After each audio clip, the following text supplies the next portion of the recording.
concern to publishers as well as editors. I want to talk about our common responsibilities in the face of a common danger. The events of recent weeks may have helped to illuminate that challenge for some, but the dimensions of its threat have loomed large on the horizon for many years. Whatever our hopes may be for the future, for reducing this threat or living with it, there is no escaping either the gravity or the totality of its challenge to our survival and to our security. A challenge that confronts us in unaccustomed ways in every sphere of human activity. This deadly challenge imposes upon our society two requirements of direct concern, both to the press and to the President. Two requirements that may seem almost contradictory in tone, but which must be reconciled and fulfilled if we are to meet this national peril. I refer first to the need for far greater public information, and second, to the need for far greater official secrecy. The very word secrecy is repugnant in a free and open society, and we are, as a people, inherently and historically opposed to secret societies, to secret oaths, and to secret proceedings. We decided long ago that the dangers of excessive and unwarranted concealment of pertinent facts far outweighed the dangers which are cited to justify it. Even today, there is little value in opposing the threat of a closed society by imitating its arbitrary restrictions. Even today, there is little value in ensuring the survival of our nation if our traditions do not survive with it. And there is very grave danger that an announced need for increased security will be seized upon by those anxious to expand its meaning to the very limits of official censorship and concealment. That I do not intend to permit to the extent that it's in my control. And no official of my administration, whether his rank is high or low, civilian or military, should interpret my words here tonight as an excuse to censor the news, to stifle dissent, to cover up our mistakes, or to withhold from the press and the public the facts they deserve to know. But I do ask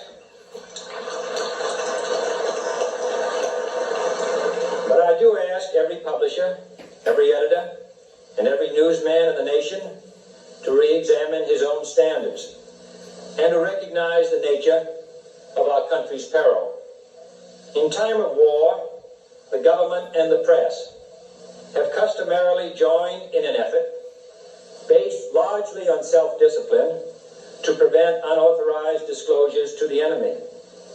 In times of clear and present danger, the courts have held that even the privileged rights of the First Amendment must yield to the public's need for national security. Today, no war has been declared, and however fierce the struggle may be, it may never be declared in the traditional fashion. Our way of life is under attack. Those who make themselves our enemy are advancing around the globe. The survival of our friends is in danger, and yet no war has been declared. No borders have been crossed by marching troops. No missiles have been fired. If the press is awaiting a declaration of war before it imposes the self-discipline of combat conditions, then I can only say that no war ever posed a greater threat to our security. If you are awaiting a finding of clear and present danger, then I can only say that the danger has never been more clear, and its presence has never been more imminent. It requires a change in outlook, a change in tactics, a change in missions by the government, by the people, by every businessman or labor leader, and by every newspaper.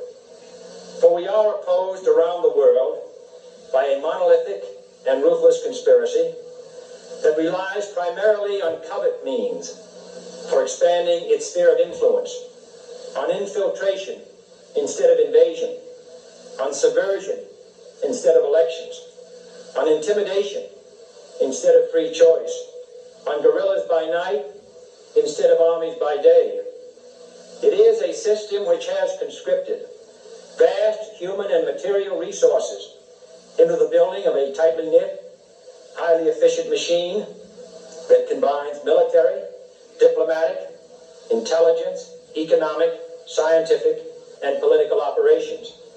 Its preparations are concealed, not published.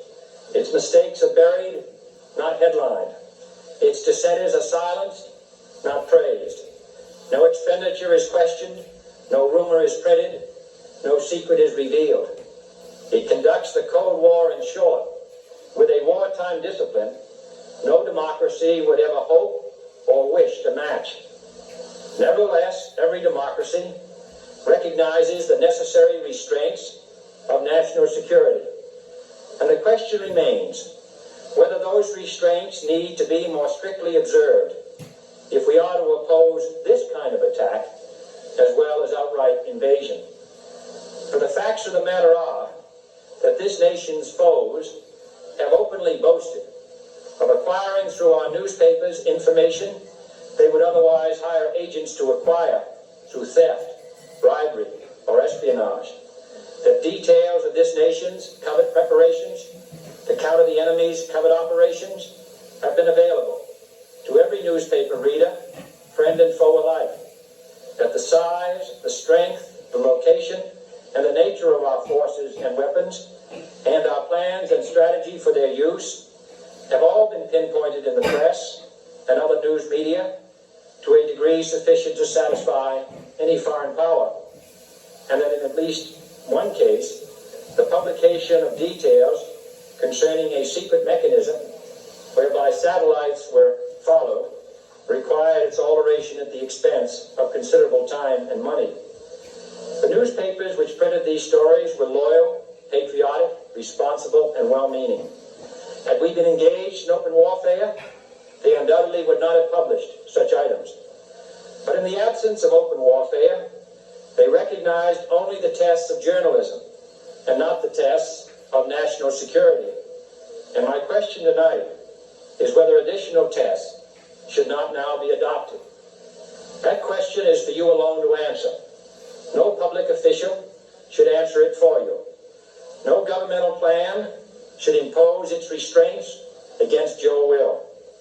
But I would be failing in my duty to the nation in considering all of the responsibilities that we now bear and all of the means at hand to meet those responsibilities if I did not commend this problem to your attention and urge its thoughtful consideration. On many earlier occasions I have said, and your newspapers have constantly said, that these are times that appeal to every citizen's sense of sacrifice and self-discipline. They call out to every citizen to weigh his rights and comforts against his obligations to the common good. I cannot now believe that those citizens who serve in the newspaper business consider themselves exempt from that appeal. I have no intention of establishing a new Office of War Information to govern the flow of news. I am not suggesting any new forms of censorship or new types of security classifications. I have no easy answer to the dilemma that I have posed and would not seek to impose it if I had one. But I am asking the members of the newspaper profession and the industry in this country to re-examine their own responsibilities, to consider the degree and the nature of the present danger, and to heed the duty of self-restraint which that danger imposes upon us all. Every newspaper now asks itself, with respect to every story, is it news? All I suggest is that you add the question, is it in the interest of national security? And I hope that every group in America, unions and businessmen and public officials at every level, will ask the same question of their endeavors and subject their actions to this same exacting test. And should the press of America consider and recommend the voluntary assumption of specific new steps or machinery, I can assure you that we will cooperate wholeheartedly with those recommendations. Perhaps there will be no recommendations. Perhaps there is no answer to the dilemma faced by a free and open society in a cold and secret war. In times of peace, Any discussion of this subject and any action that results are both painful and without precedent. But this is a time of peace and peril, which knows no precedent in history. It is the unprecedented nature of this challenge that also gives rise to your second obligation, an obligation which I share. And that is our obligation to inform and alert the American people, to make certain that they possess all the facts that they need and understand them as well, the perils, the prospects, the purposes of our program, and the choices that we face. No president should fear public scrutiny of his program, for from that scrutiny comes understanding, and from that understanding comes support or opposition, and both are necessary. I am not asking your newspapers to support an administration, but I am asking your help in the tremendous task of informing and alerting the American people. For I have complete confidence